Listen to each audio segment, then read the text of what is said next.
The NCAA Men's Basketball Tournament resumes Friday. By the evening's end, the Sweet 16 will officially be down to the Elite 8, just one step removed from a trip to the Final Four in San Antonio next weekend. The action begins in Atlanta, where a miniature SEC Big Ten challenge is in the offing. Shortly thereafter, events will tip off in Indianapolis, where the top 4 seeds, that includes last year's national runner-up, take the floor. Once again, we're here to take you through the night's matchups. Happy viewing, and good luck if you still have a dog in the fight. Well, you probably don't, since all the canine mascots have been eliminated, but we digress. No. 2 Michigan State vs. No. 6 Mississippi. Time TV, 7:09 p.m. ET, CBS. Follow the madness. NCAA Men's Tournament bracket, scores, schedules, teams and more. Seeding as well as historical precedent would seem to favor the Spartans, who are Sweet 16 regulars, while the Rebels have reached this round just once before, in 2001. Michigan State should also enjoy a considerable depth advantage, particularly among the guards, where Jaden Akins does a little of everything. Jace Richardson and Trey Holloman make plenty of big shots, and Jeremy Fears sets up his teammates. The Rebels' negative rebounding margin of nearly 5 a game is also a concern, though that is to an extent a function of life in the SEC. All of this is not to say Ole Miss has no chance, especially if Sean Padula keeps knocking down threes, but he's going to need help from his frontcourt teammates. No. 2 Tennessee vs. No. 3 Kentucky. Time TV, 7:39 p.m. ET, TBS, True TV.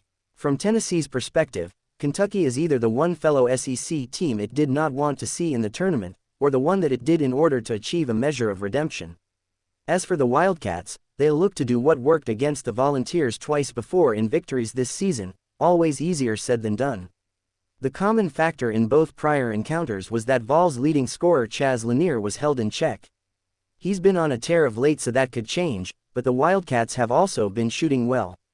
Tennessee's usually strong perimeter defense was lacking in its second date with the Wildcats in Lexington, and the Kentucky offense should now have even better ball security with Lamont Butler back in the lineup.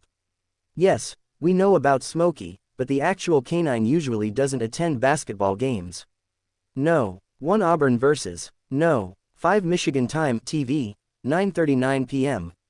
ET, CBS. After dominating the SEC for much of the season, Auburn's closing stretch was cause for concern. The Tigers' victory margins in their first 2 games only went so far to alleviate those misgivings, most notably Johnny Broom's struggles against Creighton big man Ryan Kalkbrenner.